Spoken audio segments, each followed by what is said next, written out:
Hello everyone, this is Shashank Tyagi. I welcome you all to political science optional. और हम discuss कर रहे हैं कार्ल मार्क्स। कार्ल मार्क्स की इम्पोर्टेंस क्या है, ये तो अब तक आपको समझ में आ गया होगा, राइट? तो लास्ट लेक्चर में हम कर क्या रहे थे? कोई बता सकता है? एकदम आपको सोचना है अपने मन में कि लास्ट लेक्चर में लास्ट पॉइंट क्या डिस्कस किया था सर। मैं बोल रहा हूँ और अब देखते हैं कितने लोगों को याद रहता है। मैंने बताया था आपको कि Karl Marx was against religions as well as nations. वो धर्मों के भी खिलाफ थे और वो राष्ट्र का जो कंसेप्ट है इसके भी खिलाफ थे। और हम बात कर रहे थे मार्क्स के रिवोल्यूशन पे। उसमें जो लास्ट लाइन थी वो ये थी।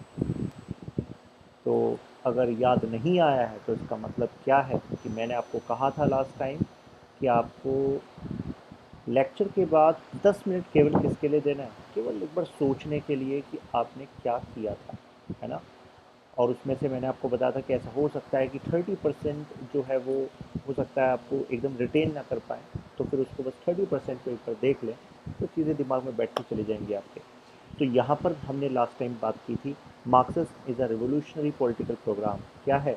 एक क्रांतिकारी राजनीतिक बदलाव का तरीका है। और क्या प्रॉमिस करता है? प्रॉमिस करता है कि जो वर्किंग क्लास है, जो श्रमिक वर्ग है, जो गरीब है, जो गरीब वर्ग है, उसका उत्थान हो जाएगा। बात पकड़ में आ रही है आपको?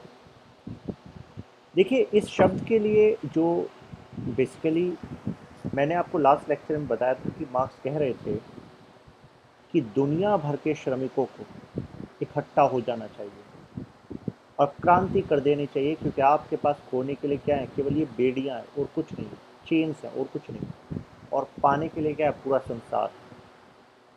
और वो इस समय ना तो धर्म की बात कर रहे हैं, ना राष्ट्र की बात कर रहे हैं, वो पूरी दुनिया की बात कर रहे हैं। तो जो पूरी दुनिया के श्रमिकों को इकट्ठा करना कि उठ खड़े हो और जो कैपिटलिस्ट क्लास है, जो पूंजीवादी वर्ग है, जो आपका शोषण कर रहा है, उसको खत्म कर दो। Violence is midwife of change. कोई भी जन्म बिना ब्लड के नहीं होता, ब्लड शेड तो होता है, ये प्रकृति का नियम है, मार्क्स कहते थे। तो जब पूरे दुनिया के श्रमिक इकट्ठे हो रहे हैं तो इसको जो कहा जाता है, इसको कहा जाता है प्रोलेटेरिएट इंटरनेशनलिज्म। जो शब्द है प्रोलेटेरिएट रिप्रेजेंट करता है वर्कर क्लास को, और इंटरनेशनलिज्म रिप्रेजेंट किसको करता है? अंतर्राष्ट्रीयवाद को। जहाँ पर भी इज्म आ जाता है वो क्या हो जाती है? एक आइडियोलॉजी हो जाती है। तो इंटरनेशनलिज्म का यहाँ पर मतलब क्या है कि यहाँ पर अगर श्रमिक शब्द के साथ, प्रोलेटेरिएट के साथ ये शब्द जुड़ा हुआ है, तो इसका मतलब एक ऐसी आइडियोलॉजी है जो पूरी दुनिया के श्रमिकों को इकट्ठा होकर क्रांति करने की बात करती है। उम्मीद करता हूँ आपको इतना तो बात पकड़ में आ गई होगी। आगे बढ़ते हैं। अब देखिए, हमें बात करनी है कि एक्चुअल में हीगल से इन्फ्लुएंस हुए, ये तो जानो। हीगल से इन्फ्लुएंस होने की कुछ गहरी वजह तो होगी ना। इतना तो आपने डिस्कशन से इतना तो पता लग गया होगा कि हाँ, हीगल जो है वो प्रूशिया जहाँ पर आज जर्मनी है, उसके ऑफिशियल फिलासफर थे, आधिकारिक दार्शनिक थे। और मार्क्स ने ये बात कही थी कि हीगल जो है अपने सर के बल खड़े हैं, मुझे उनको सीधा खड़ा करना है। वो इस वजह से क्योंकि हीगल के विचारों से काफ़ी कुछ सीखने को मिला, जिसका प्रयोग खुद मार्क्स ने किया। लेकिन उनका मानना था कि हीगल के विचारों में भी कुछ फंडामेंटल गलतियां हैं, वो साइंटिफिक नहीं है। अगर साइंटिफिक है तो वो क्या है? कार्ल मार्क्स की थ्योरी। तो Hegel was also a scholar of bourgeois class. वो भी किसके स्कॉलर थे? बोर्जोइस क्लास के स्कॉलर थे। बोर्जोइस क्लास का मतलब क्या होता है? कैपिटलिस्ट क्लास, पूंजीपति वर्ग। अब पूंजीपति वर्ग का स्कॉलर अगर किसी को कहा जाता है तो उसका क्या मतलब होता है?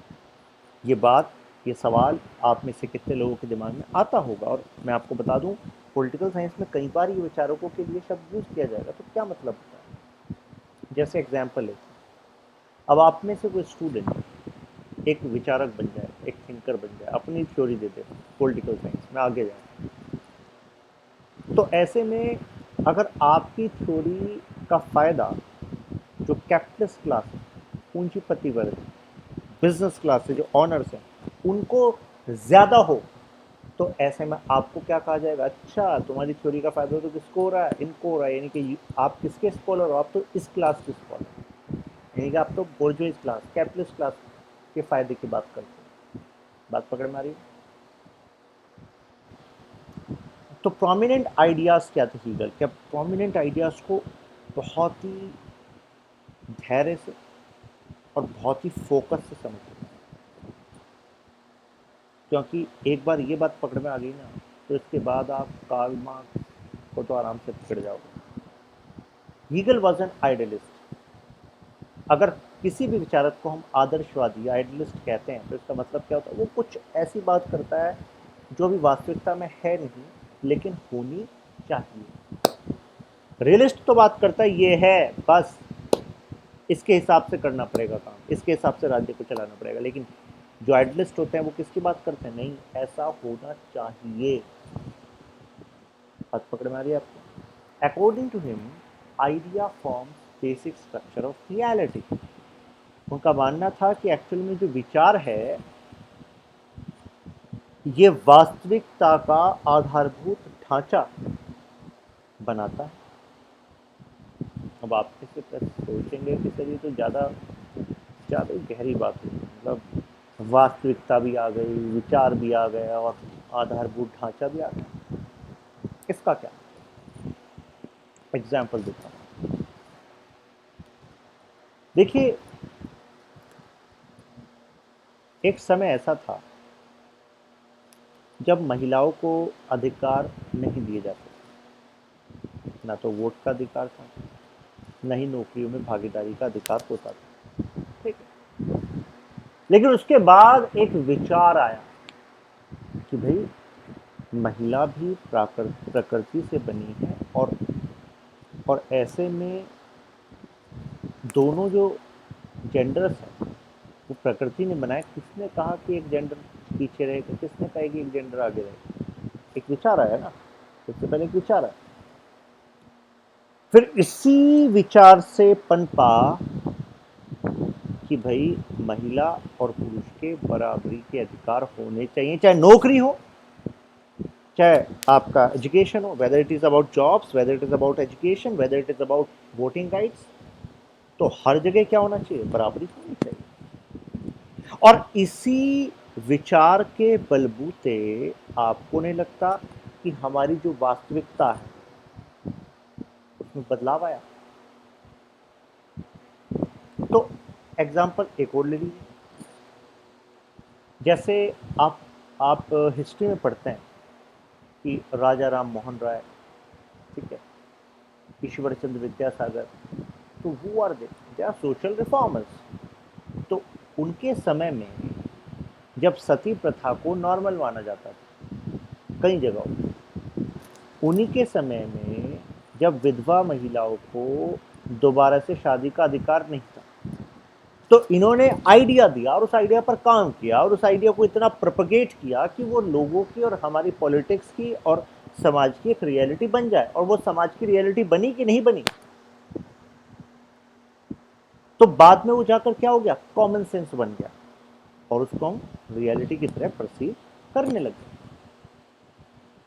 बात पकड़ में आ रही है आपको? तो यानी कि हीगल कह रहे हैं कि भाई जो भी वास्तविकता आप देख रहे हैं वो कहीं ना कहीं किससे बनी है, विचारों से। बात पकड़ में आ रही? Idea is independent of matter, और जो विचार है ना वो अभी जो मेटेरियल चीजें हैं उससे इंडिपेंडेंट। आप कहेंगे यार ये तो ज्यादा ही गहरी बात होगी, ऐसा कैसे? मैं आपको एग्जाम्पल देता हूँ। चलिए एग्जाम्पल ले लेते हैं। चलिए, जैसे यहाँ पर ये आपको एक पैकेट दिख रहा होगा, ठीक है। तो ये जो पैकेट है ये एक मैटर है कि नहीं? मैटर है ना, भौतिक वस्तु है, मैं छू सकता हूँ इसको, आप भी छू सकते हैं, तो यानी कि क्या है, मैटर।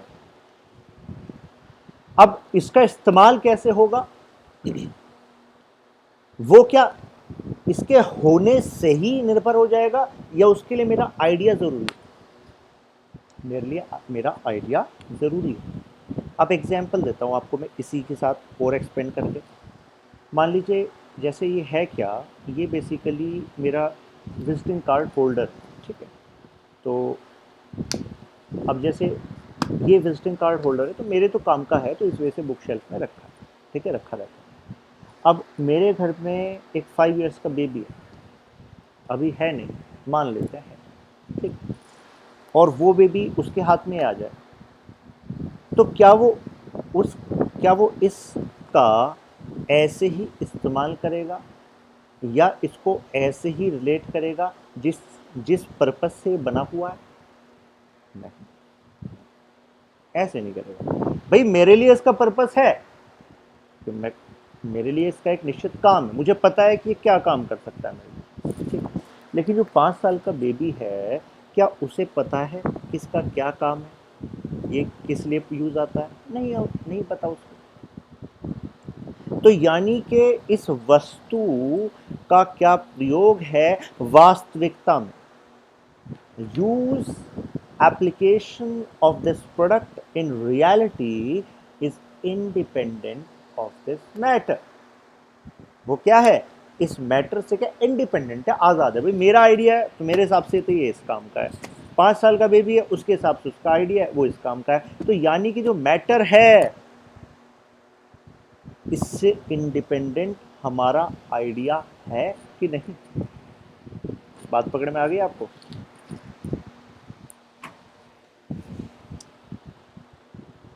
तो ऐसे में एक फेमस स्टेटमेंट दी हीगल, स्टेटमेंट थी, real is rational and rational is real. उनका कहना था कि जो वास्तविकता है ना, उसको तर्क से पहचाना जा सकता है, तर्क से जाना जा सकता है, और जो तर्क है वो अपने आप में एक वास्तविकता है।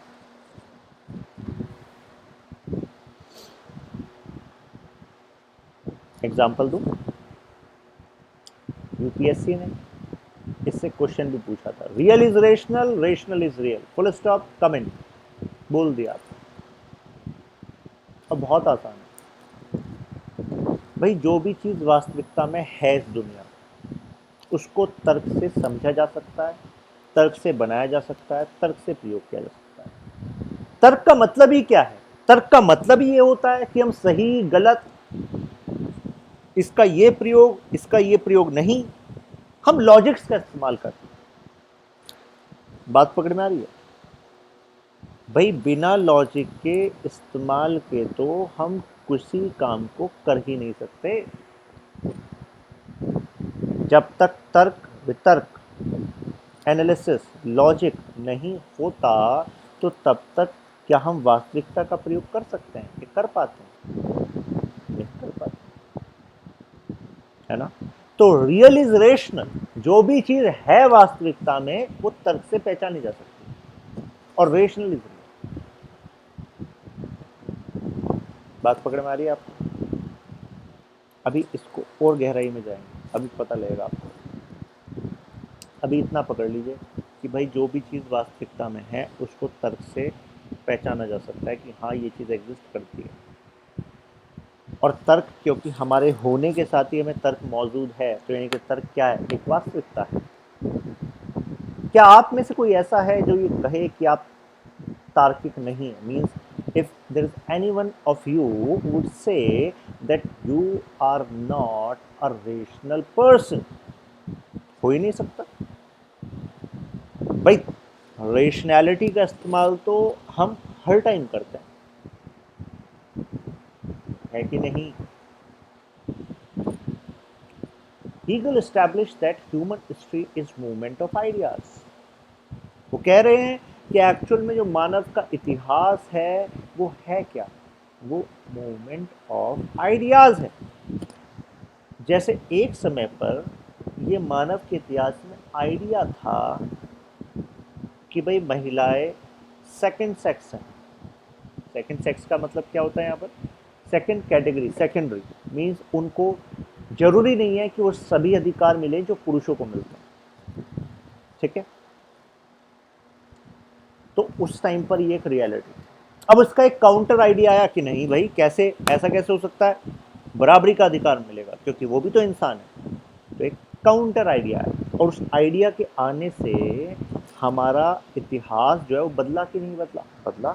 मानव जो महिला अधिकारों के लिए मूवमेंट्स हुई तो सरकारों को, समाज को अपने विचार को बदलना पड़ा, और उसके बाद कानून लाने पड़े, है कि नहीं?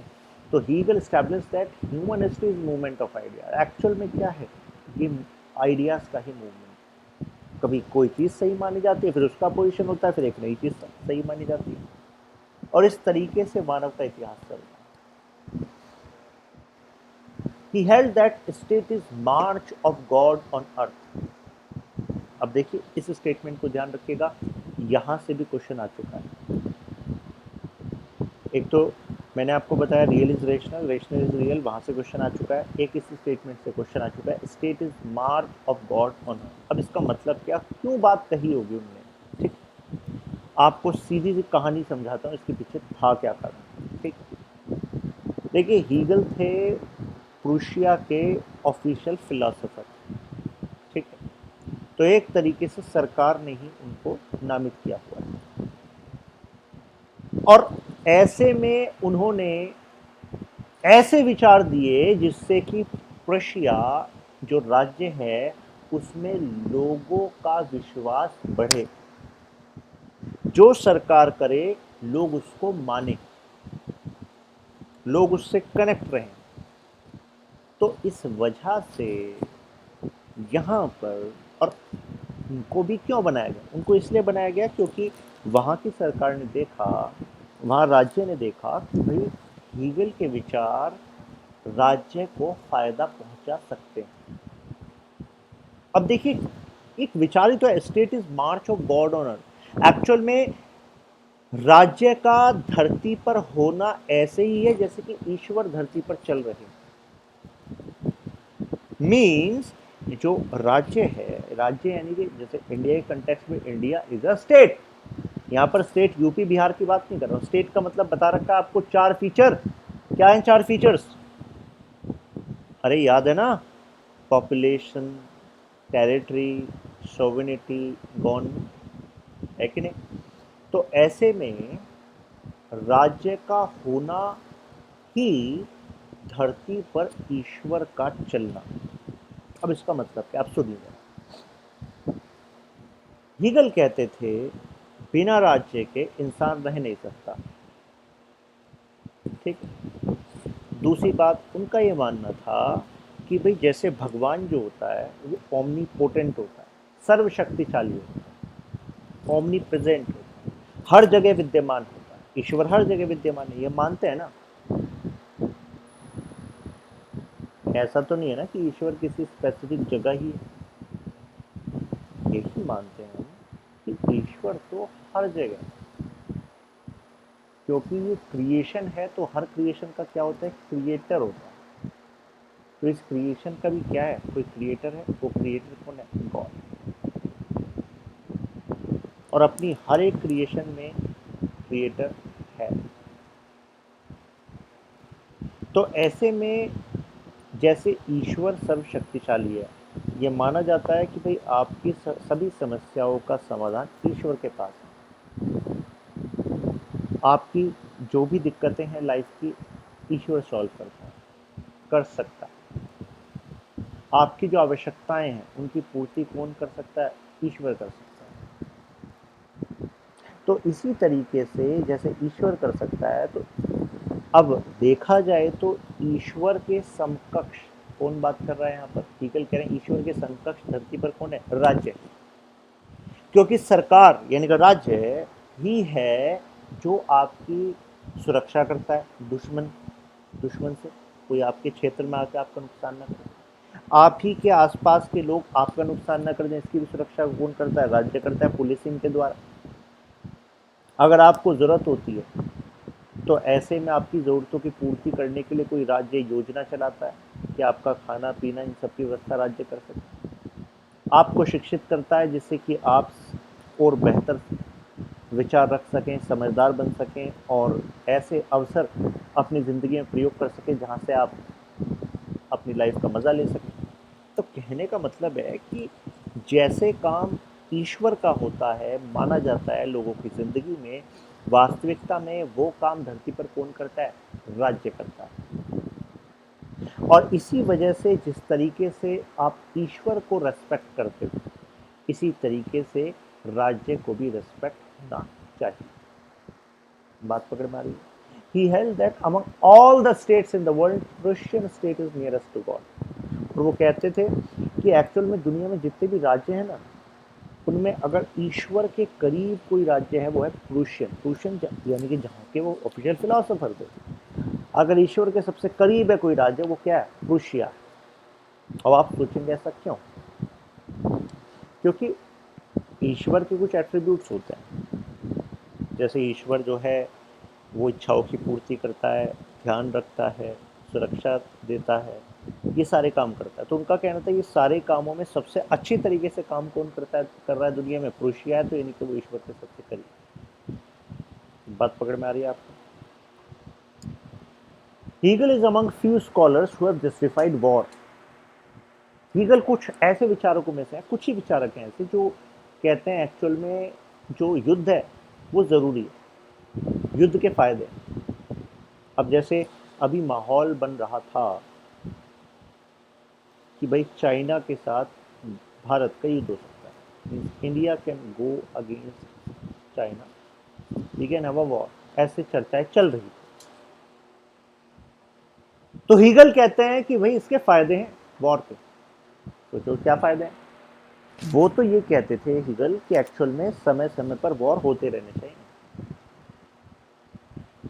थोड़े थोड़े टाइम में वॉर होते रहने चाहिए। क्यों? उनका कहना था कि जब वॉर होता है ना, तो एक तरीका होता है करप्शन को टैकल करने का। करप्शन को टैकल करने का क्यों? क्योंकि जब वॉर होगा तो उसमें भारी मात्रा में पैसा लगेगा, है ना? क्योंकि भाई अगर पाकिस्तान के साथ भारत का वॉर हो जाए, तो एक न्यूज़ चैनल की रिपोर्ट देख रहा था मैं, तो वो कह रहे थे कि मिनिमम मतलब कम से कम एक दिन का जो खर्चा होगा वो होगा मात्र 5,000 करोड़, एक दिन का कम से कम है, ठीक है ना? ज़्यादा से ज़्यादा सिचुएशन पे डिपेंड करता है। और जो वॉर होता है ना, वो ऐसा नहीं होता किसी 2 दिन चला और चलो अब बैठ गए, नहीं, कई बार महीनों चलता है, ठीक है? एक महीना भी चला मान लीजिए, 30 दिन मान लो, तो 5,000 मल्टीप्लाई 30 कितने हो गए? 1,50,000 करोड़।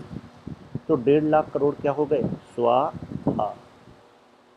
अब ऐसे में ये भी नहीं है कि युद्ध करना गलत ही है, और वो हमें हमें हमारा 100% प्रयास ये होना चाहिए कि युद्ध ना हो, ठीक है? क्योंकि दोनों का नुकसान होता है। लेकिन अगर हमारी बाउंड्रीज के जो इंटीग्रिटी है, जो अखंडता है, उसको नुकसान पहुंचाया जा रहा है और खुद ही दुश्मन हमारे बाउंड्री के अंदर आ गया और वो हमारे क्षेत्र को कब्जाता जा रहा है, तो ऐसे में क्या होता है? ऐसे में हार्ड पावर का इस्तेमाल करना कई बार आवश्यक हो जाता है और वहाँ पर युद्ध करना होता है ना? लेकिन यहाँ पर हीगल का कंटेस्ट क्या है? हीगल क्या कह रहे हैं? बार समय समय पर युद्ध होते रहे, तो पैसा क्योंकि काफ़ी ज़्यादा लगता है युद्ध में, तो ऐसे में सरकार जो है हर वो तरीका देखती है जहाँ पर ये पता लगे कि एक्चुअल में पैसा कहाँ ज़्यादा वेस्ट हो रहा है, सरकार का पैसा कहाँ जा रहा है। तो इस तरीके से सरकार इतनी माइन्यूट डिटेल्स पर देखने लग जाती है बीच बीच में कि वो ऐसे तरीके खोजती है सरकार को चलाने के, शासन को चलाने के, जिससे कि लूप होल्स ही ना हो, जिससे करप्शन। बात पकड़ में आ रही है? युद्ध होता है, पैसे की बहुत ज़्यादा ज़रूरत होती है, तो ऐसे में सरकार अपने काम करने के तरीकों में उन पिन पॉइंटेड वेज को देखती है जहाँ पर करप्शन की पॉसिबिलिटीज हो, आ रही है बात समझ में? और वहाँ पर उनको प्लग करती है। और हीगल कहते हैं दूसरा फ़ायदा युद्ध का ये होता है, इट स्ट्रेंथन नेशनलिज्म। इससे राष्ट्रवाद की भावना को मजबूती मिलती है। ऐसा क्यों? आप एग्जाम्पल ले लीजिए। जो अभी ये चुनाव हुआ था, जो लास्ट जनरल इलेक्शंस थे जिसमें मोदी जी और जो बीजेपी है वो इतनी भारी बहुमत से आई, तो उससे पहले एक सर्वे किया गया। और उस टाइम कई सारे सर्वेज होते हैं, कई सारी फर्म्स हैं जो आपके न्यूज़ चैनल्स के साथ भी काम करती हैं, तो उन्होंने सर्वे किया। तो कुछ क्षेत्र ऐसे थे, कहा जा रहा था कि शायद यहाँ पर बीजेपी नहीं जीतेगी। ठीक है, तो उन सर्वेस का कहना था कि इस क्षेत्र में जेडीयू के पास सीट जाने वाली है, इस क्षेत्र में कांग्रेस के पास जाने वाली है, इस क्षेत्र में इसके पास, क्षेत्रीय पार्टियां, मतलब कुल मिलाकर बात है कि क्षेत्रीय पार्टियों के पास वोट परसेंटेज ज़्यादा हो सकता था, ऐसा कहा गया, नंबर ऑफ सीट ज़्यादा हो सकती थी।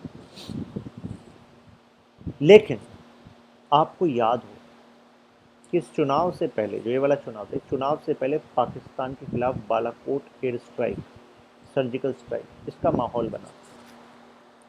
और ऐसा माहौल बना कि शायद युद्ध पर जाया जा सकता है। ठीक। और उस टाइम पर मैंने कई सारे स्लोगन्स देखे, दिल्ली में भी देखे। तो मोदी जी का स्लोगन था, उस पे था, देश नहीं झुकने दूंगा, देश नहीं मिटने दूंगा। ठीक है, और जवाब दिया जाएगा, और मतलब इस तरीके से स्लोगन्स थे। तो अब ऐसे में जब रिजल्ट आया तो रिजल्ट में बीजेपी बूम कर गई। तो ऐसे में जिन्होंने सर्वे किया था, जो सैंपल उन्होंने लिया था, जिन लोगों से बात की, तो उन लोगों से उन्होंने दोबारा बात की कि आपने किसको वोट दिया, उन्होंने कहा बीजेपी।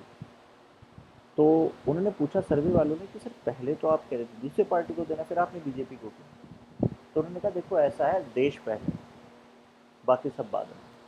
पूछा कि सर पिछली बार तो आप कह रहे थे कि नौकरियों की समस्या है, अर्थव्यवस्था डाउन है, और क्या कहते हैं ये समस्या वो समस्या आपने गिनवाई थी, और अब कह रहे नहीं भैया, राष्ट्र राष्ट्र की भावना पहले, ये समस्या तो ठीक है, समस्या है, संभाल ली जाएगी। तो कहने का मतलब ये है, जब युद्ध जैसा माहौल होता है तो देश में एकजुटता, और जो उस टाइम पर देश का फेस होता है और जो वहाँ पर स्ट्रेंथ प्रोजेक्ट कर रहा होता है, मजबूती प्रोजेक्ट कर रहा होता है, लोग साइकोलॉजिकली उससे जुड़ते हैं। बात पकड़ में आ रही है आपको? तो ऐसे में हीगल ये भी कहता है कि युद्ध से ये भी पता लग जाता है कि कौन सा राज्य ईश्वर के करीब है, क्योंकि ईश्वर जो है उसको माना जाता है कि ईश्वर क्या है, परफेक्ट। अगर कोई चीज़ परफेक्ट है तो वो क्या, ईश्वर है। तो ऐसे में कोई राज्य ईश्वर के करीब है, तभी तो वो राज्य युद्ध में जीत रहा है। यानी कि उसने अपने जो इकोनॉमिक पॉलिसीज है उसको अच्छा करा हुआ होगा, करप्शन वगैरह जो है वो बहुत बेयर मिनिमम होगा, उसने अपनी आर्थिक शक्ति, सैन्य शक्ति सबको मजबूत किया होगा, लोगों के मॉरल को बूस्ट किया होगा, तभी तो जीत पाए। तो यानी कि वो अच्छे से काम कर रहा है, तो यानी कि वो क्या, ईश्वर के करीब है। ये बात किससे पता लगती है, वॉर के टाइम पे पता लगती है। ठीक है, ये बात करते हैं। क्लियर है आपको ये बात? आगे बढ़ते हैं।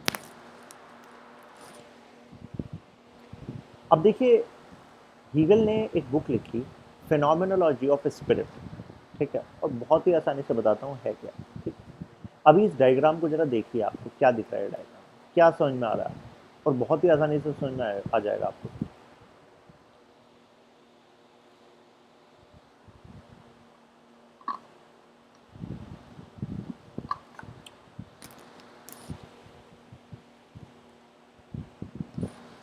देखिए, फेनोमेनोलॉजी इस शब्द का मतलब होता है एक ऐसा सब्जेक्ट, एक ऐसा टॉपिक जिसमें हम शब्दों के ही मतलब निकालते हैं। मतलब क्या हुआ इसका, देर आर टू मैनी मतलब।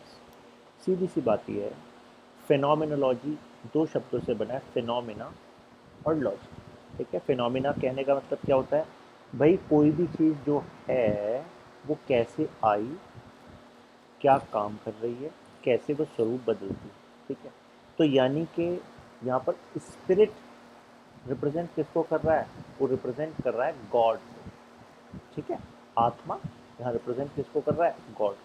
और फेनोमेनोलॉजी का मतलब ये है कि एक्चुअल में ये पूरी दुनिया जो एग्जिस्टेंस में आई, ये किस फेनोमेना से आई, पहले कौन आया, फिर को क्यों, दूसरा उसके बाद कौन आया, उसके बाद कौन आया। तो मतलब एक तरीके से ईश्वर ने इस दुनिया को कैसे बनाया। ठीक है, तो ऐसे में इस बुक में उन्होंने इवोल्यूशन ऑफ लाइफ बताया, आसान भाषा में अगर समझें कि एक्चुअल में जो ज़िंदगी है वो कैसे बनी होगी, ये उनका एक आइडिया है। ठीक है? उन्होंने कहा कि ईश्वर ने सबसे पहले बनाया बनाया था नॉन लिविंग थिंग्स को। ठीक है, नॉन लिविंग थिंग्स जो निर्जीव है उनको बनाया, जैसे माउंटेन्स, रिवर्स, लैंड। फिर बनाया लिविंग थिंग्स, और लिविंग थिंग्स में भी क्या, सबसे पहले प्लांट्स बनाए, फिर बर्ड्स बनाए, फिर एनिमल्स बनाए, फिर मैन बनाए। मैन के बाद फिर क्या बनी, फैमिली बनी। फैमिली के बाद क्या बनी, सिविल सोसाइटी बनी। फिर स्टेट बना, और फिर एंड ऑफ हिस्ट्री हो गई। अब क्या मतलब इसका बताते हैं भाई। अगर लिविंग थिंग्स और नॉन लिविंग थिंग्स की बात करें तो सबसे पहले क्या बनाया, याद रखिएगा, हीगल का कहना है नॉन लिविंग थिंग्स। क्यों भाई, जब तक लैंड नहीं बनाओगे, रिवर्स नहीं बनाओगे, ओशंस नहीं बनाओगे, माउंटेन्स नहीं बनाओगे, तो इंसान को या लिविंग थिंग्स को बनाकर रखोगे कहाँ। सबसे पहले तो क्या होना चाहिए, नॉन लिविंग थिंग्स होनी चाहिए। तो इस वजह सबसे पहले क्या बनाई होगी, नॉन लिविंग थिंग्स। देख रहे हैं, रेशनैलिटी, जो real is rational, rational is real. तो कहने का मतलब है, तर्क से ही तो बताया कि भाई जब पहले क्या बना होगा, लिविंग या नॉन लिविंग। नॉन लिविंग भाई, अगर लिविंग बना देते तो उसको रखते कहाँ पर, वो बैठता कहाँ पर, रहता कहाँ पर। तो उसके रहने वहने की जगह क्या होना चाहिए, पहले नॉन लिविंग थिंग्स होनी चाहिए, है कि नहीं। तो सबसे पहले नॉन लिविंग थिंग्स बने, उसके बाद लिविंग थिंग्स बनी, और लिविंग थिंग्स में सबसे पहले क्या बने, प्लांट्स बने। ठीक है, क्योंकि आप सभी को पता है जो प्लांट्स हैं, जो वो क्या है, सोर्स ऑफ फूड भी है, सोर्स ऑफ शेल्टर भी है कि नहीं। तो यानी कि प्लांट्स बने, जब लैंड तो बन ही गया था नॉन लिविंग थिंग्स में, अब प्लांट्स क्या हो गए, लिविंग हो गए, प्लांट्स बने। फिर बर्ड्स को बनाया, फिर एनिमल्स को बनाया, फिर मैन को बनाया। फिर मैन जब बन गया तो अब मैन को अपनी कई सारी आवश्यकताओं की पूर्ति करनी थी, सेटल लाइफ जीनी, तो क्या बनी, फैमिली बनी। ठीक है, क्योंकि परिवार इस वजह से बना क्योंकि मैन की फिजिकल नीड्स थी, साइकोलॉजिकल नीड्स थी, रिसोर्सेज की नीड्स थी, तो उन सबको फुलफिल किया जा सकता, इमोशनल नीड्स थी, उन सबको फुलफिल किया जा सकता था अगर वो एक ढांचे में कुछ लोग आपस में मिलके रहें। तो क्या बना, परिवार बना। ठीक है, अब जब परिवार बन गया, अब परिवार को भी लगा कि यार सारी चीज़ों की पूर्ति हम खुद नहीं कर सकते, कई सारी जो हमें चीज़ें चाहिए वो दूसरों से चाहिए। तो ऐसे में सामाजिक संगठन बने, सिविल सोसाइटी बनी। सिविल सोसाइटी का मतलब कुछ लोग ऐसे भी जो एजुकेशन में काम करने लगे कि वो पूरे समाज के एजुकेशन के लिए जिम्मा लेंगे।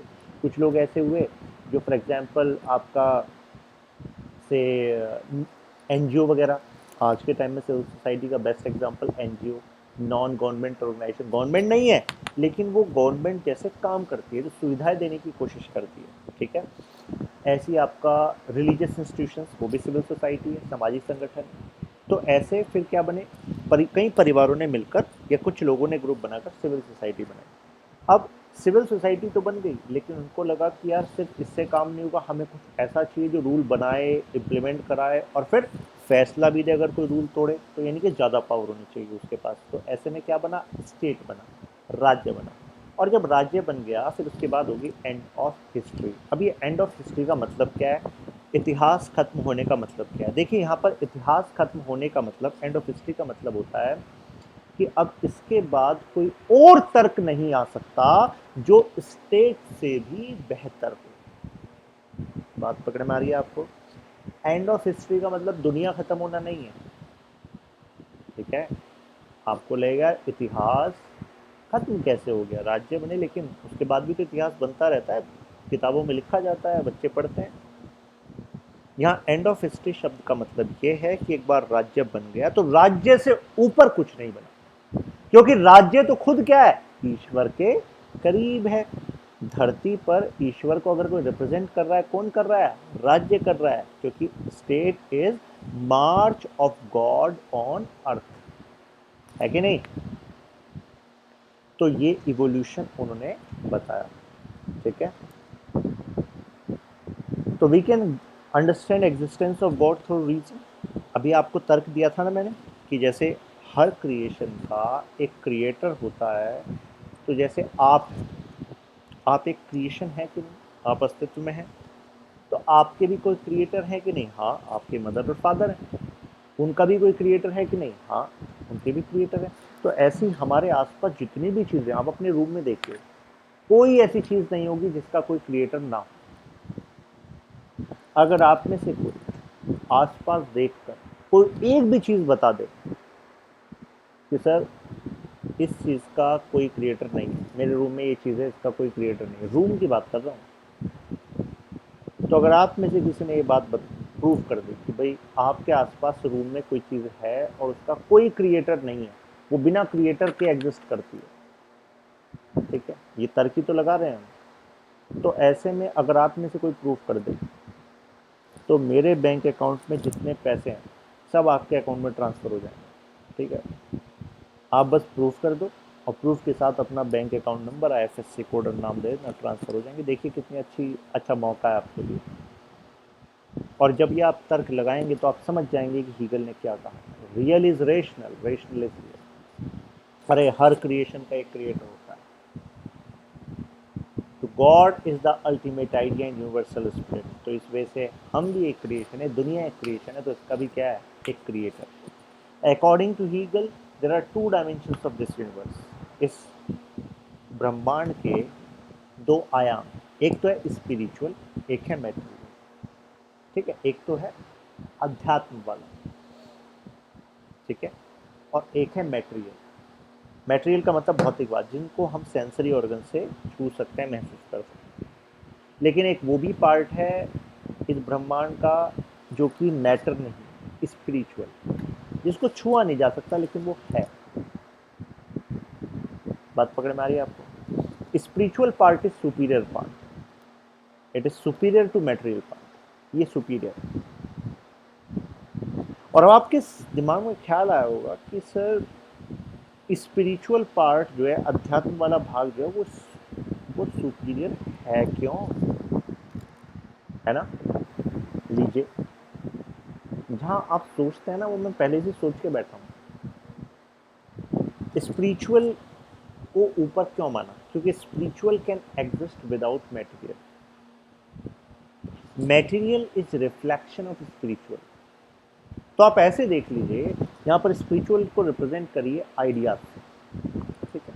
और आपको मैंने अभी प्रूफ किया था एग्जांपल से कि जो मटेरियल पार्ट है उससे इंडिपेंडेंटली एग्जिस्ट करता है आइडिया, वो निर्भर नहीं करता उस मैटर पर। तो स्पिरिचुअल पार्ट तो मैटर के अलावा भी एग्जिस्ट करता है ना। मटेरियल पार्ट एक्चुअल में आइडियाज का ही रिफ्लेक्शन है। हमारे आइडियाज आते हैं अंदर से, एक ऐसी जगह से आते हैं जिसके बारे में हम छू नहीं सकते, लेकिन वहां से आइडियाज आते हैं। कुछ ऑर्गन्स हैं, टिश्यूज हैं, लेकिन कहाँ से आता है आइडिया जो दुनिया बदल देता है, वो स्पिरिचुअल पार्ट है। तो एक्चुअली मटेरियल क्या है, रिफ्लेक्शन है स्पिरिचुअल का। Alienation is source of soul, therefore man wants to end alienation. Alienation समझते हैं आप? एलिनेशन का मतलब होता है वैराग्य, डिस्कनेक्ट हो जाना। तो अगर आप आसपास जिंदगी में जो भी है उससे डिस्कनेक्ट, कनेक्शन नहीं हो, तो ऐसे में जिंदगी में क्या होता है, दुख होता है। बात पकड़ में आ रही है? और ऐसे में जैसे ही आप एलिनेशन को एंड करते हैं, you get true happiness, true freedom. यानी कि वो कहाँ से, एंड ऑफ एलिनेशन से आई। अब आप में से कुछ सोचेंगे सर ये बात पल लेनी पड़ी सर, क्या है ये एलिनेशन, कैसे हो गया ये? मैंने आपको बता रखा है, कोई ऐसा कंसेप्ट नहीं है, कोई ऐसा विचार नहीं है, कोई ऐसा थिंकर नहीं है, कोई ऐसा क्वेश्चन नहीं है। कहीं से कोई क्वेश्चन ले आइए आप, कोई ऐसा क्वेश्चन हो नहीं सकता जो आपको समझ में ना आए। कोई ऐसा क्वेश्चन नहीं हो सकता, बशर्ते आपको समझने के लिए तैयार होना हो। मैं आपको किसी भी क्वेश्चन को, किसी भी कंसेप्ट को ऐसे समझा सकता हूँ जैसे, जिससे कि आप ऐसे किसी व्यक्ति को समझा सकते हो जिसको उसके बारे में कुछ हवा ही नहीं है। तब समझना, मैंने बता रखा है, तब समझना कि हाँ आपको समझ में आ गया। एलिनेशन का मतलब मैंने आपको क्या बताया, वैराग्य, डिस्कनेक्ट, ठीक है। एग्जाम्पल लेता हूँ। जैसे अभी यूपीएससी की प्रिपरेशन आपने करने की ठानी, ठीक है, आपको भारत की सबसे बड़ी सरकारी नौकरी का भाग बनना है, आपको सरकार के रूल्स का, पॉलिसीज का इम्प्लीमेंटेशन कराने वाला बनना है और रूल बनाने वाला बनना है ना। तभी तो कहते हैं स्टील फ्रेम ऑफ इंडिया। देश को कौन चला रहा है? क्लास वन सर्विस वाले चला रहे हैं, बोला जाता है। अब कई सारे फैक्टर्स और भी काम करते हैं, वो सब आपको पता लगता रहेगा जैसी पॉलिटिकल साइंस में आगे चलेंगे। लेकिन यहाँ पर बात ये है कि आपने इस फील्ड में आने की सोची, इस फील्ड में आने के लिए फिर आपको कुछ काम करना है, ठीक है। काम क्या करना है कि आपको यूपीएससी का सिलेबस, ठीक है, वो बिल्कुल जज्ब कर लेना है, एब्जॉर्ब कर लेना है, और एब्जॉर्ब उसकी नीड को करना है ना। यूपीएससी का सिलेबस कोई ऐसा नहीं है जैसा आपका स्कूल कॉलेज का होता है, वो इंडिकेटिव इन नेचर है। एनालिसिस के हिसाब से आप पता कर सकते हैं, हाँ ये इस तरह के क्वेश्चन आ सकते हैं, इस तरह के क्वेश्चन मेरी इस तरह की नॉलेज की ज़रूरत है, ठीक। तो ऐसे में आपको जो, अगर मुझे बताइए, अगर इस यूपीएससी के प्रिपरेशन में आपको जो मेहनत करनी चाहिए, उस मेहनत से आपको जो मज़ा आना चाहिए, क्योंकि आपको मज़ा आ रहा है, नई नई चीज़ें सीखने को मिल रही है आपको, और साथ में उससे आपको जो गेन हो रहा है वो आपको रिटेन रहे, जो आपने पढ़ा वो आपको याद रहे, ठीक है। प्रोसेस होता है, उससे भी आपको याद हो सकता है, कोई दिक्कत वाली बात नहीं। तो आपको नहीं लगता कि आपकी लाइफ में हैप्पीनेस होगी? भाई अगर आप जो काम करने की सोच रहे हैं वो काम वास्तविकता में आप करने लग जाएं डेली, तो जाहिर सी बात है आप यूपीएससी के एग्ज़ाम को क्लियर करने के प्रोसेस से कनेक्ट हैं, तो लाइफ में आपकी खुशी होगी कि नहीं? क्योंकि आप देखना, रिफ्लेक्ट करना कि आपकी लाइफ में अगर कहीं पर खुशी जाती है तो उसका एक कारण ये होता है कि आप सोचते हो कि आप किस तरीके से समय का उपयोग करोगे, आप सोचते हो कि इस तरीके से आप पढ़ोगे, लेकिन वैसे पढ़ नहीं पाते, कई बार होता है। और इस कारण आप इस तैयारी के पूरे प्रोसेस से एलिनेट हो जाते हो, डिस्कनेक्ट हो जाते हो, ठीक है। तो फिर बोझ को ढोने की तरह लगता है, चल भी रहा है लेकिन आगे का मंजिल जो है वो धुंधली दिख रही है, रास्ता क्लियर नहीं दिख रहा। तो यानी कि वो क्या है? एलिनेशन। और alienation is a source of सोरो, वो दुख का कारण है, तभी दुखी महसूस होता रहता है। लेकिन अगर व्यक्ति को इस एलिनेशन को खत्म करना है तो क्या करना होगा? उसे इस प्रोसेस से कनेक्ट होना होगा। और जैसी आपकी एलिनेशन एंड हुई, जैसी आपके डिस्कनेक्ट हो जाना प्रोसेस से कनेक्ट हुआ, आपकी लाइफ में क्या आ जाएगी? खुशी आ जाएगी। आ रही बात समझ में? और ये खुशी कब आएगी? जब हम अपने स्पिरिचुअल कंटेक्स्ट को सुपीरियरिटी से महसूस कर सकें। मैटेरियल जो वर्ल्ड है वो तो रिफ्लेक्शन है। आईएएस का एग्जाम क्लियर होना ये कहाँ है? ये बाहर नहीं है, ये यहाँ है।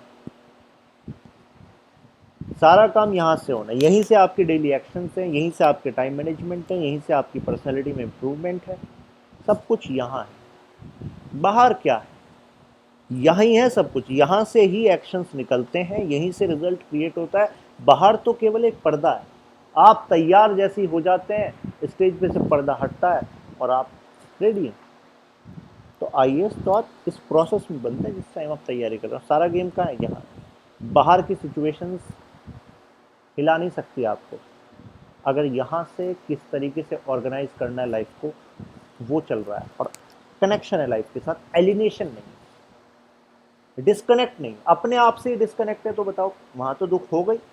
अगर अपने आप से कनेक्शन बन जाए, एंड हो जाए एलिनेशन, तो it's a source of happiness. बात पकड़ में आ गई आपको? चलिए आगे चलते हैं। कंसेप्ट ऑफ डायलेक्टिक्स, बहुत ही इंपॉर्टेंट कंसेप्ट जो हीगल ने दिया। तो डायलेक्टिक्स का मतलब क्या होता है आसान भाषा में? डायलेक्टिक्स का मतलब होता है डायलॉग। डायलॉग, डायलॉग का मतलब आपने कुछ कहा, हमने सुना, फिर हमने कुछ कहा, आपने सुना, इसको हम क्या कहते हैं? डायलॉग कहते हैं। और डायलेक्टिक्स इज डायलॉग। डायलॉग का मतलब यहाँ पर क्या? डिबेट। डायलेक्टिक्स कोई आम बातचीत नहीं होती, या आपने फ़ोन किया किसी को, अपने दोस्त को, कि अच्छा भाई क्या चल रहा है, सबसे खराब सवाल सदी का, क्या चल रहा है? उसने कहा भाई ठीक चल रहा है, खुद उसे भी नहीं पता क्या चल रहा है। तो ये कोई डायलेक्टिक्स है क्या? ये डायलेक्टिक्स नहीं है। डायलेक्टिक्स क्या होता है? डायलेक्टिक्स ये होता है कि आप किसी वास्तविकता पर वाद विवाद कर रहे हैं कि ये चीज़ सही है कि गलत। उसने कुछ व्यू दिया, आपने उसके काउंटर में व्यू दिया, फिर आपने कुछ व्यू दिया, उसने कुछ काउंटर किया, कुछ बात आपकी मानी, कुछ दरकिनार करी। इसको हम क्या कहते हैं? डिबेट कहते हैं, डायलेक्टिक्स कहते हैं। और इसका पर्पस क्या होता है? कि दोनों एक ट्रुथ तक पहुंच सको, जो वास्तविकता है उस तक पहुंच सको। तो it is a type of motion. तर्क वितर्क, तर्क वितर्क, तर्क वितर्क। According to him, human history is movement of ideas और God.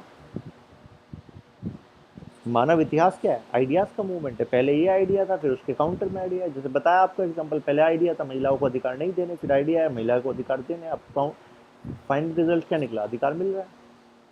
Origin of concept of dialectics is credit to Socrates. Socrates को क्यों क्रेडिट किया जाता है? मैंने आपको बताया था, प्लेटो के गुरु सोक्रेटिस, उनका जो स्कूल था उसमें वो प्रवचन नहीं देते थे। वो एक मुद्दा रखते थे लोगों के, बच्चों के सामने, कि देखो यार, तुम्हें नहीं लगता कि शासन करने का ऑब्जेक्टिव जो है, जो अभी चल रहा है, वो ऑब्जेक्टिव गलत है एथेंस में? फिर उनमें एक छात्र कहेगा कि नहीं सर सही है, बिल्कुल सही है। फिर दूसरा कहेगा नहीं सर गलत है। अब उनमें आपस में फिर वाद विवाद होता था, और वाद विवाद से उसमें उस वाद विवाद को हेल्प करते थे सोक्रेटिस, दिशा देने। और फिर वो एक ट्रुथ तक पहुंच पाते थे जो भी लोग। कई बार उस वाद विवाद के चक्कर में कई ऐसे आइडियाज निकल कर आते थे जो बहुत ही स्ट्रॉन्ग आइडियाज होते थे। बात पकड़ में आ रही है? तो dialectics means dialogue, and dialogue means debate, वाद विवाद। ठीक है। अब देखिए यहां पर होता क्या, पहले होती है कोई थीसिस, उसकी आती है फिर एंटीथेसिस, और एंटीथेसिस और थीसिस जब मिलती हैं उससे होता है एक सिंथेसिस। अब आप में से कुछ लोग सोच लोगे सर ये क्या थीसिस, एंटीथेसिस, सिंथेसिस, सब कुछ तो सिस लग रहा है। एग्जाम्पल से बताते हैं, समझ में आ जाएगा, कोई दिक्कत वाली बात नहीं। ठीक है।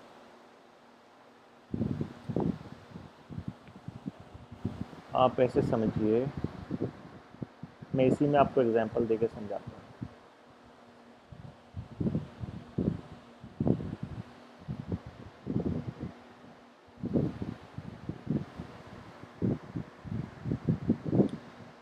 देखिए थीसिस का क्या मतलब है यहाँ पर? थीसिस का मतलब कोई प्रोजेक्ट वगैरह की थीसिस की बात नहीं चल रही है। मतलब क्या, आसान भाषा में समझिए। जैसे एक टाइम ऐसा था जब एक राजा है और उसकी प्रजा है।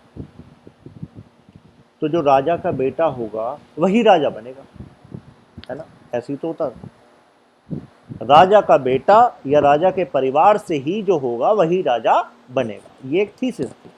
भाई ऐसे ही चलता है, और कोई उसको काउंटर भी नहीं करता था, मानते थे हाँ जी ऐसे ही चलता है। क्या उस टाइम पर अगर आप कहते कि नहीं राजा ये बनेगा या राजा वो बनेगा दूसरा जो इससे ज्यादा काबिल है, इसके लिए वोट करा लीजिए, जनता वोट देगी, तो क्या होता? राजा आपको गायब करा देता। क्यों गायब करा देता? क्योंकि भैया डेमोक्रेसी जैसा वहां पर कोई आइडिया था ही नहीं। ठीक है। तो पहले एक थीसिस आई। थीसिस क्या चल रही थी कि डिवाइन राइट्स ऑफ किंग, यानी कि राजा के ईश्वरत्व वाले अधिकार हैं, ईश्वर ने राजा को अपॉइंट किया है, तो आप उसको मना नहीं कर सकते। या तो वो उसका परिवार में से ही किसी को होगा, जिसको राज तिलक होगा वो राजा बनेगा। ठीक है, सीधी सी बात। ये थीसिस जो चल रहा है, थीसिस मतलब जो कि एक मेन आइडिया है जिससे कि चीजें चल रही हैं। अब इसकी एंटीथीसिस आई। एंटीथीसिस क्या आई? कुछ लोगों ने कहा नहीं राजा ये नहीं, राजा वो बनेगा जो काबिल होगा। एंटीथीसिस आई, जो काबिल होगा वो राजा बनेगा, और जो राजा बनेगा उसके उसका एक चुनाव होना चाहिए जिसमें कि लोगों की भागीदारी होनी चाहिए। तो एक एंटीथीसिस। अब इन दोनों विचारों को मर्ज हुआ और एक सिंथेसिस बना। सिंथेसिस क्या बना? प्रॉपर स्ट्रक्चर बना। यार इसको हम कहेंगे डेमोक्रेसी। लोगों को वोट का अधिकार होगा, इतने साल में वोट का इस्तेमाल होगा, फिर ये क्या बन गया, सिंथेसिस एक कंसेप्ट बन गया। ठीक है, अब ये जो डेमोक्रेसी का कंसेप्ट है, फिर ये क्या हो गया, सिंथेसिस जो हुआ ये एक थीसिस बन गया। अब वास्तविकता क्या है, यही थीसिस है।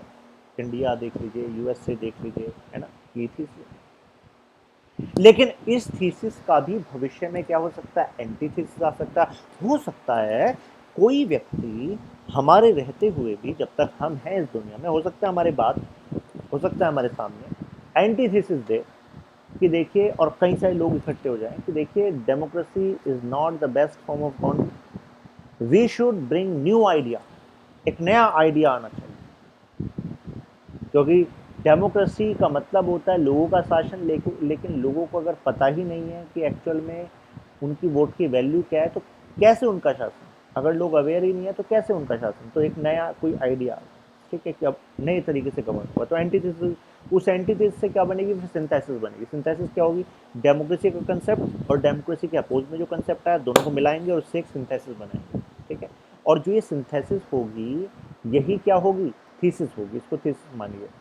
और जो ये थीसिस होगी, इस तरीके से करते करते करते करते क्या आएगा, अल्टीमेट ट्रुथ आएगा। बात पकड़ में आ रही है?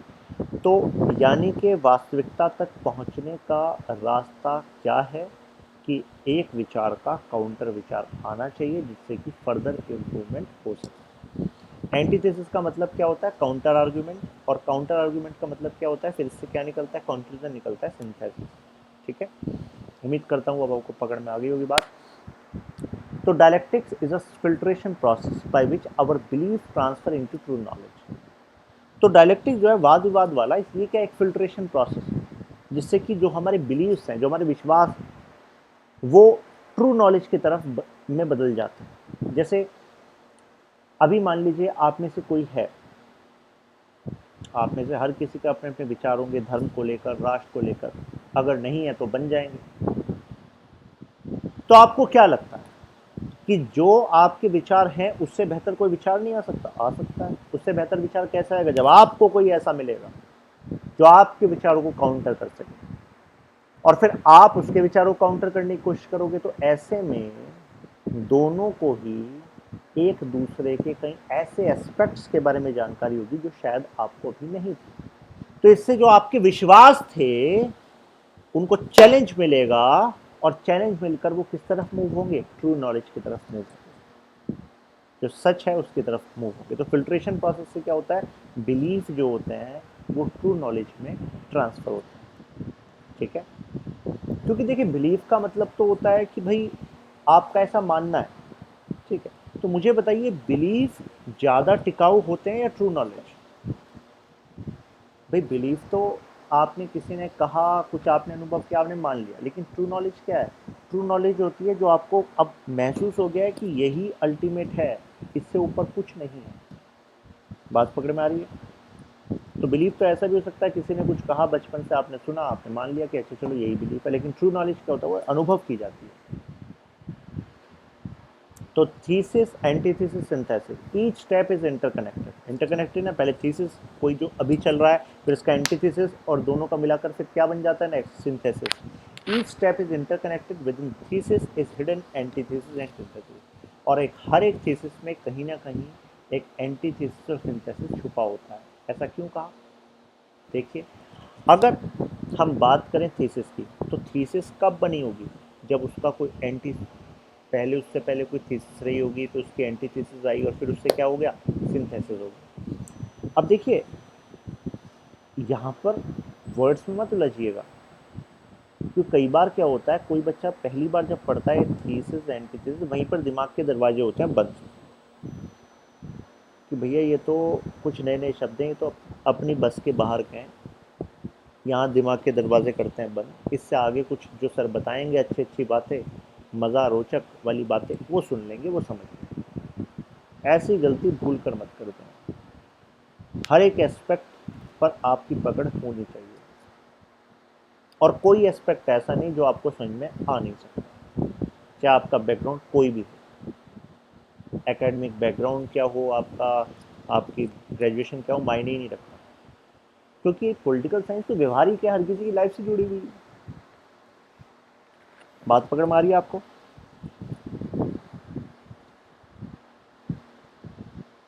ये बात पकड़ में आ गई? कोई भी थीसिस जो बनती है वो कहीं ना कहीं उसके पीछे क्या होता है, कोई ना कोई इससे पहले कोई एंटी थीसिस आई होगी, कोई सिंथेसिस आया होगा, तभी तो वो थीसिस बनी, है कि नहीं? अब हीगल का कंट्रीब्यूशन क्या है?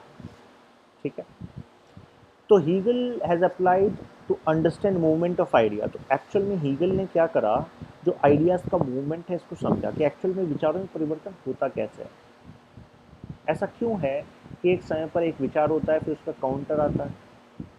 तो ऐसे में उसको समझने के लिए उन्होंने 3 लॉ बनाए, 3 सिद्धांत दिए। ठीक है, he has given 3 laws of dialectics. पहला है यूनिटी ऑफ अपोजिट, दूसरा है नेगेशन ऑफ नेगेशन, तीसरा है क्वांटिटी चेंजेस टू क्वालिटी। और तीनों इतने ज़्यादा आसान हैं कि अभी आपको पकड़ में आ जाए। पहला है यूनिटी ऑफ अपोजिट। इसका आसान भाषा में मतलब ये है कि दुनिया में हर एक चीज जो एग्जिस्ट करती है उसका कहीं ना कहीं अपोजिट भी एग्जिस्ट करता है। ये रूल है। जैसे सच, झूठ, समझदार, बेवकूफ, सत्य, असत्य, तो हर चीज का क्या है, अपोजिट एग्जिस्ट करता है। प्यार का अपोजिट क्या, धोखा। अब आपको मिला है धोखा तो इसका मतलब ये थोड़ा ना प्यार का अपोजिट धोखा होगा। प्यार का अपोजिट है ईर्ष्या। बात पकड़ में आ रही है? तो यानी कि हर जो चीज एग्जिस्ट करती है उसका अपोजिट भी एग्जिस्ट करता है कि नहीं? तो इस तरीके से जो भी आइडियाज हैं, जो भी चल रहे हैं आइडिया, उसका कहीं ना कहीं अपोजिट भी एग्जिस्ट करता है। जैसे डेमोक्रेसी, डेमोक्रेसी में सबका अधिकार है, जो भी सिटीजन है सबका अधिकार है कि वोट डालेंगे सरकार बदले। ठीक है, लेकिन इसका अपोजिट भी अवेलेबल है, क्या, डिक्टेटरशिप। एक ही व्यक्ति है, उसी का राज चलेगा, उसी को भगवान मानो, भगवान से कम नहीं है वो, सुपरमैन मानो उसको। तो कहने का मतलब है क्या वहां पर फिर लोगों के अधिकार वगैरह की बात होगी? नहीं होगी ना। बात पकड़ में आ रही है आप? तो यानी कि यूनिटी ऑफ अपोजिट, यानी कि यूनिटी वहां पर होना, अपोजिट यानी कि हर एक चीज का अपोजिट वहीं एग्जिस्ट करता है। और ये लॉ देख क्यों रहे हैं, ये बात कहने की जरूरत क्या थी? ये बात कहने की जरूरत इस वजह से थी क्योंकि देखो पूरा इतिहास मूवमेंट ऑफ आइडियाज है, आइडियाज का मूवमेंट हो रहा है। तो एक्चुअल में आइडियाज का मूवमेंट हो क्यों रहा है? वो इस वजह से रहा है क्योंकि जो भी है उसका अपोजिट ऑलरेडी एग्जिस्ट करता है। बात पकड़ में आ रही है? नेगेशन ऑफ नेगेशंस, नेगेशन का मतलब होता है मना करना, गलत ठहराना, गलत मानना। कोई ऐसा गलत नहीं है जिसको गलत ना करा जा सके। आप कहेंगे से भी तो नेगेशन, गलत, गलत को गलत करना मतलब,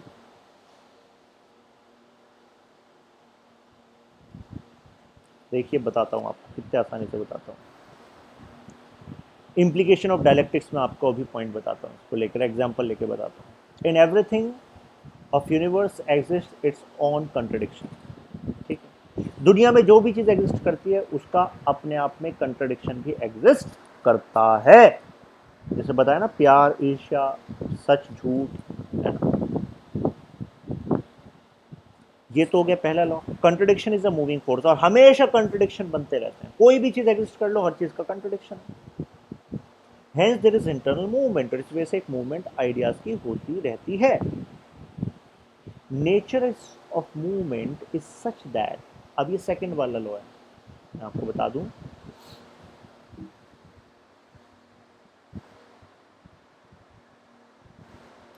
ये वाला जो है ये फर्स्ट लॉ है, यूनिटी ऑफ अपोजिट, यानी कि दुनिया में जो भी चीज़ है उसका कंट्रडिक्शन अवेलेबल है। ठीक है, फिर सेकंड क्या है, नेगेशन ऑफ नेगेशंस। यहाँ पे nature of movement is such that negativity gets negated and we move towards higher truth.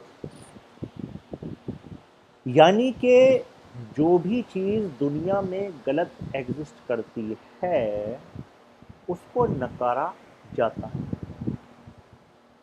Example देता हूँ, जैसे क्राइम्स हैं, ठीक है भाई, कोई क्राइम है, हत्या, लूट, डकैती,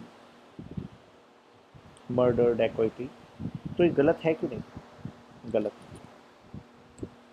और हर गलत का नेगेशन होता है मूवमेंट में, यानी कि आइडियाज़ के मूवमेंट में जो भी चीज़ गलत है उसको गलत ठहराया जाता है और उससे सत्य की तरफ पहुंचा जाता है। एग्जाम्पल देता हूँ, जैसे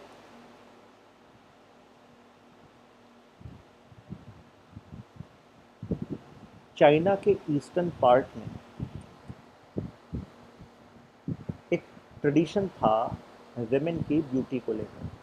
अगर मैं कहूँ ब्यूटी, खूबसूरती, व्हाट इज़ ब्यूटी, आपसे पूछूंगा व्हाट इज़ ब्यूटी, खूबसूरती का मतलब क्या, अपने लिहाज से बताओ।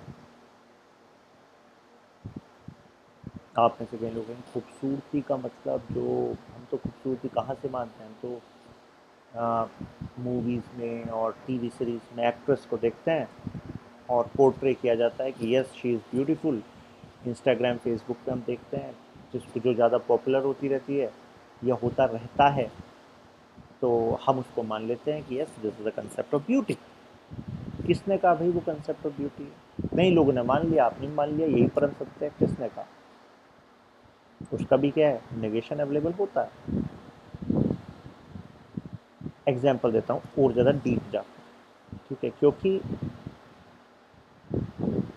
आई respect this subject of political science, I respect it from bottom of my heart. और इसी वजह से मैं हर एक एस्पेक्ट को ऐसा समझाना चाहता हूँ आपको कि आप सिर्फ समझें ना, आप उसको सीख लें।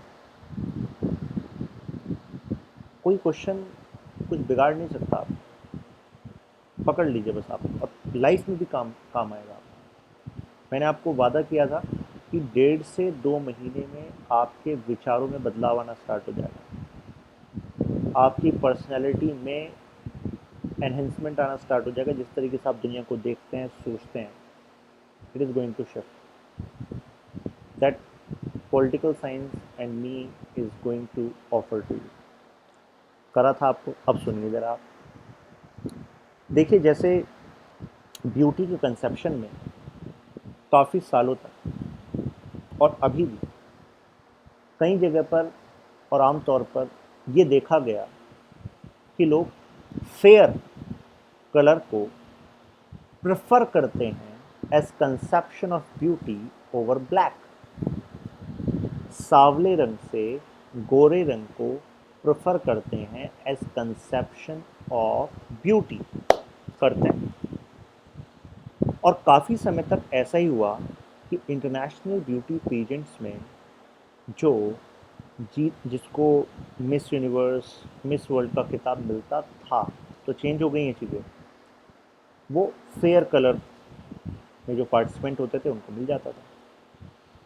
और आप भी देखेंगे कि जो संडे का क्लासिफाइड वाला कॉलम आता है जिसमें कि वो ब्राइड वांटेड, ग्रूम वांटेड, दूल्हा चाहिए, दुल्हन चाहिए, वो आता है ना एडवर्टाइजमेंट जो आप पढ़ते हैं, काम की तो पढ़ते नहीं, वही पढ़ता है।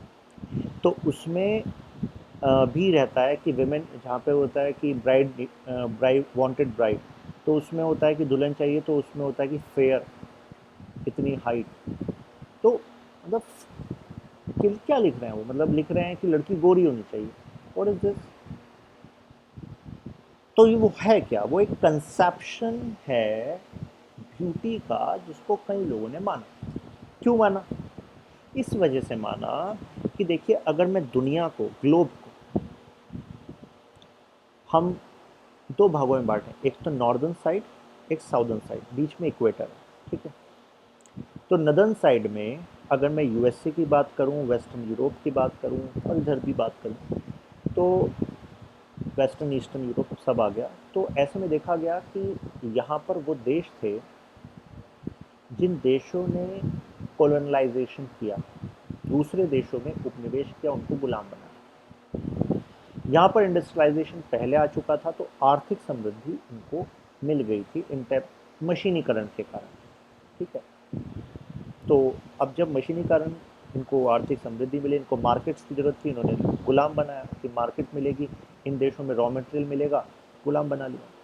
तो जहाँ पर गुलाम बनाया गया, उन लोगों ने देखा कि यार हमारे लिविंग स्टैंडर्ड में और गोरों के लिविंग स्टैंडर्ड में तो जमीन आसमान का फर्क।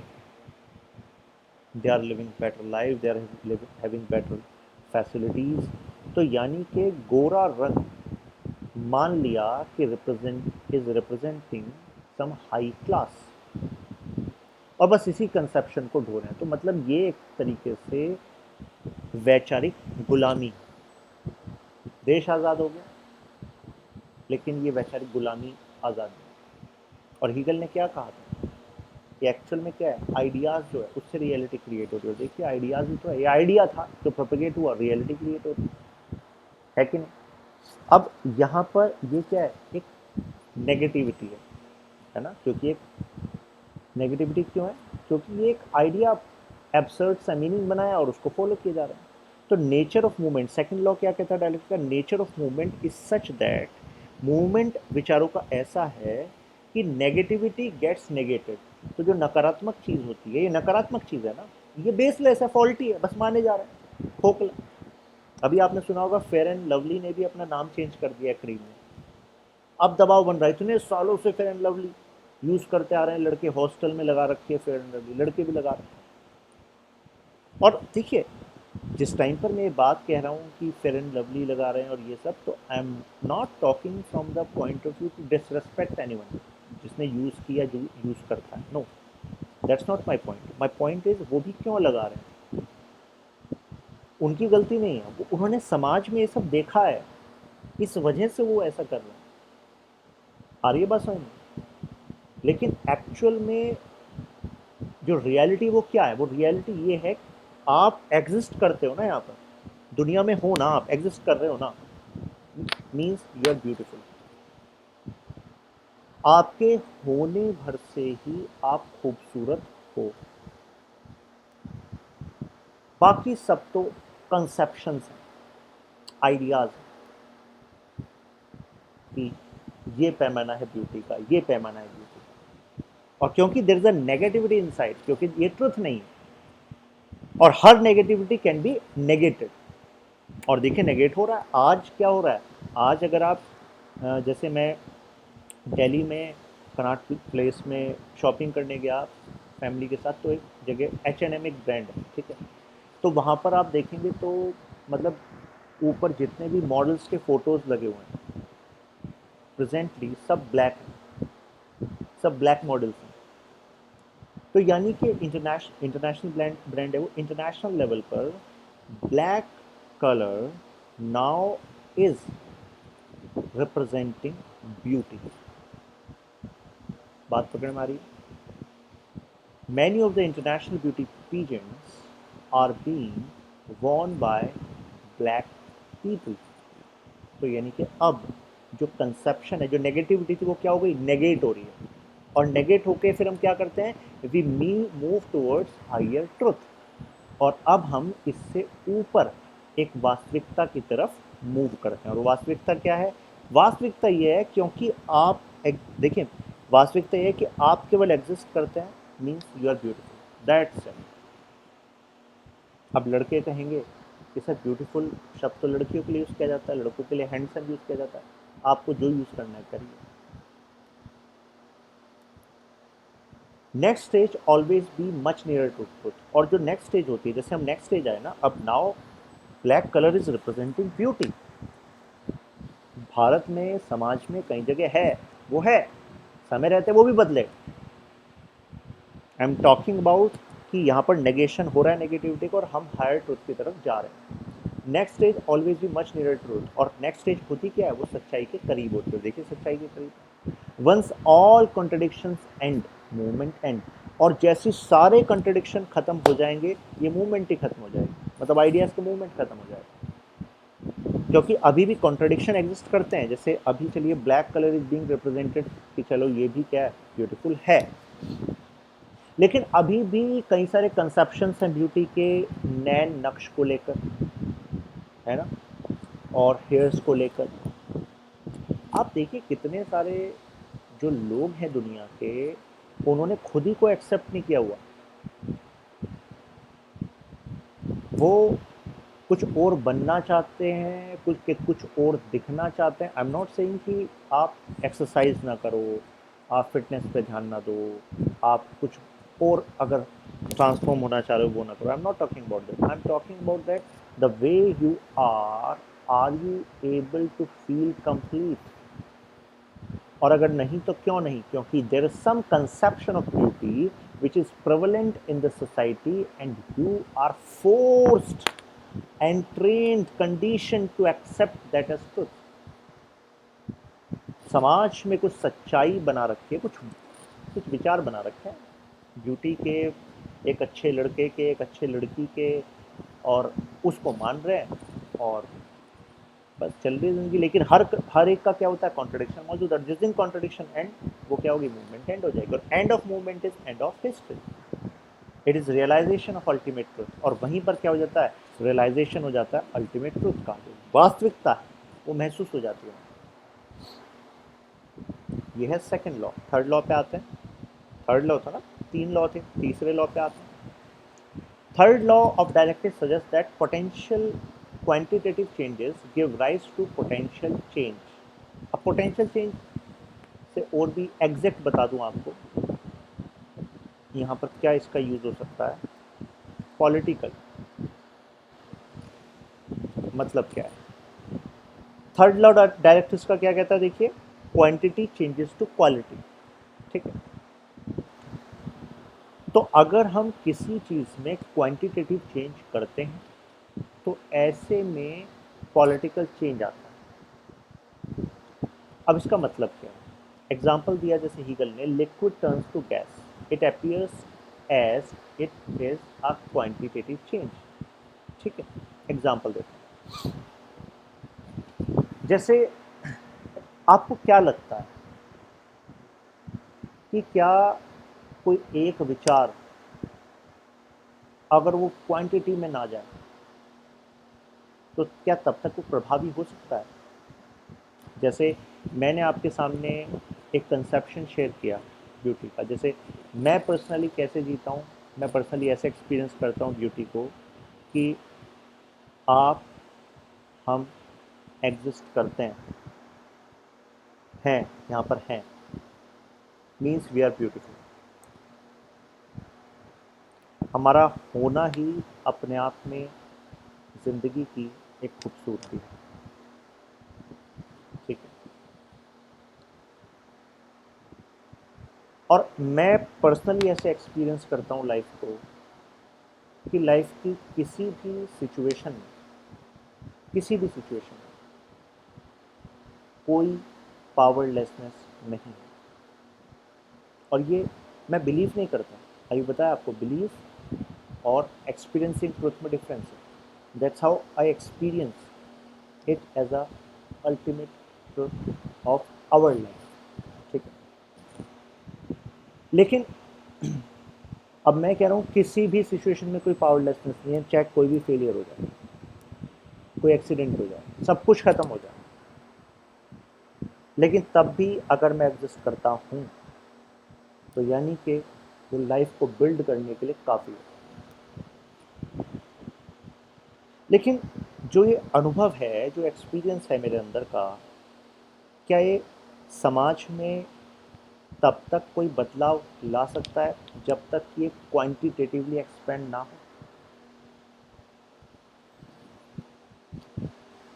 थर्ड लॉ क्या है, क्वांटिटी चेंजेस इनटू क्वालिटी। ठीक है, मैंने कहा आपको कि मैं ज़िंदगी को ऐसे अनुभव करता हूँ कि ज़िंदगी के किसी भी एस्पेक्ट में, किसी भी एस्पेक्ट में, परिवार में दिक्कतें हों आपके, हेल्थ में दिक्कतें हों आपके, फाइनेंशियल दिक्कतें हों आपके, पास के एकेडमिक बैकग्राउंड ज़ीरो ही रहा, मान लीजिए ख़राब रहा, कॉन्फिडेंस नहीं है, सेल्फ स्टीम नहीं है, कुछ भी सिचुएशन है वो, लेकिन किसी सिचुएशन में पावरलेसनेस नहीं है। Power to create life is here. लेकिन जो अनुभव है, ये एक्सपीरियंस जो मैं करता हूँ, क्या ये एक्सपीरियंस कोई लोगों की लाइफ में और समाज में, जो लोगों की लाइफ है उसकी क्वालिटी में चेंज ला सकता है, जब तक ये क्वांटिटेटिवली एक्सपेंड ना हो।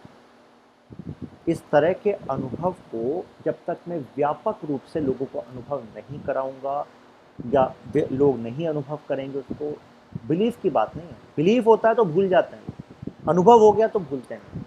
जब तक वो अनुभव नहीं होगा तो तब तक क्या कोई व्यापक बदलाव आएगा, कोई एक्सपेंशन एक्सपेंशन आएगा, नहीं आएगा। तो जिन्होंने भी इतिहास को बदला है, उन्होंने अपने विचारों को लोगों को अनुभव कराया और बड़े स्केल पर कराया। जब वो बड़े स्केल पर हो पाता है तभी क्वालिटी में चेंज आता है समाज की, तभी क्वालिटी ऑफ लाइफ में। जैसे फॉर एग्जाम्पल देता हूँ, जैसे अभी एग्जाम्पल दिया आपको कि भाई राजा राम मोहन रॉय सती प्रथा के खिलाफ थे, ठीक है। ईश्वर चंद्र विद्यासागर कहते थे विडो रीमैरिज अलाउ होनी चाहिए, उनके विचार, ठीक है। अब वो इस विचार को लिए बैठे रहते या दो चार लोगों को इन्फ्लुएंस करते, क्या उससे कई सारी जो विधवा महिलाएं थी उनके जीवन में कुछ अच्छा बदलाव आ पाता, क्वालिटी चेंज होती? कुछ क्वालिटी चेंज ना होती। जब उन्होंने क्वांटिटी पे काम करा अपने विचार की, उन्होंने क्या करा, लॉर्ड विलियम बेंटिक से मिले, मूवमेंट तैयार करी, लोगों को जोड़ा, ग्राउंड पर संगठन बनाए, अवेयरनेस करी, तब लेख लिखे, पत्रिकाएं छपवाई, तब जाकर जब वो एक्सपेंड हुआ, अवेयरनेस डेवलप हुई, मीडिया से कांटेक्ट किया, आर्टिकल्स लिखे गए, तब जाकर वो क्वांटिटेटिव चेंज हुआ। और जब वो क्वांटिटी में बढ़ने लगा, तभी तो कितनी सारी महिलाओं की लाइफ में क्वालिटेटिव चेंज आया, समाज में क्वालिटेटिव चेंज आया। तो यानी कि डायलेक्टिक्स का रूल जो है, वाद विवाद, एक टाइम पर वो क्या था, कहते थे कि नहीं ये तो ऐसे ही होगा, विडो है तो उसकी शादी नहीं हो सकती क्योंकि वो अपशगुन है, विधवा अपने आप में अपशगुन है, तभी उसके पिता जो उसके पति एक्सपायर हो गया, अगर किसी दूसरे पति से करेगी तो वो तो अपशगुन है, वो खुद ही उसके किस्मत खराब है, दूसरी किस्मत खराब हो जाएगी। क्या था ये, एक विचार ही तो था, इस विचार का काउंटर लाए। डायरेक्टिक्स ही तो है ये, मूवमेंट ऑफ आइडिया, इसका काउंटर ला, ये थीसिस थी, इसकी एंटीथीसिस आई। नहीं, ऐसा कुछ नहीं है, महिला महिला है, पति एक्सपायर हो गया है, तो इसका मतलब अगर वो दूसरी शादी करना चाह रही है तो उसकी चॉइस है, समाज को एक्सेप्ट करना चाहिए उसको। तो ऐसे में क्या है, थीसिस एंटीथीसिस, इन दोनों को मिलकर क्या निकला, सिंथेसिस। और सिंथेसिस क्या हुआ, कानून बना। बात पकड़ में आ रही है आप? तो यानी कि जब तक क्वांटिटेटिव चेंज नहीं होगा डायलेक्टिक्स में, तब तक क्वालिटी में इंप्रूवमेंट नहीं आने वाला। उम्मीद करता हूँ आपको बात पकड़ में आ गई होगी। और देखिए, इसी बात को ना आप नोट्स उठाइएगा, मार्केट से कोई भी नोट्स उठा लीजिए, ये वाले नोट्स तो आपको मिले ही होंगे। जिसको नहीं मिले मैं आपको बता दूं, आप टेलीग्राम पे एक बार मैसेज ड्रॉप कर दीजिए, या किसी भी सोशल मीडिया हैंडल पे मुझे मैसेज ड्रॉप कर दीजिए। एक्चुअल में एनी टाइम ऐप में ही वो नीचे अपलोड हो जाते हैं, लेकिन एक्चुअल में उसका जो साइज़ है दैट इज़ अराउंड 230 MB या 160 MB के आसपास है, हिंदी और इंग्लिश सेपरेट है, तो दैट्स वाई वो ब्रेक होके अपलोड होंगे। अभी किसी को एक बारी में पूरे नोट्स चाहिए जो भी हमारा चल रहा है अभी टॉपिक, तो आप किसी भी सोशल मीडिया हैंडल पे एक बार मैसेज ड्रॉप कर दीजिए, और या फिर कोचिंग का जो नंबर है उस पर आप मैसेज ड्रॉप कर दीजिए, तो वो लोग मुझसे कनेक्ट कर देंगे और I will transfer those notes to you, ठीक है। सोशल मीडिया हैंडल जो इंस्टाग्राम है मेरा वो है शशांक डॉट पावर बींग, और फेसबुक है शशांक त्यागी डॉट 75। तो मैं ये कह रहा था आपको, आप कोई भी बुक उठाएंगे, जैसे आप ओपी गाबा भी लीजिए, उसमें भी आप हीगल को देखिए, या इग्नू के नोट्स देख लीजिए, काफ़ी सिंपल माने जाते हैं।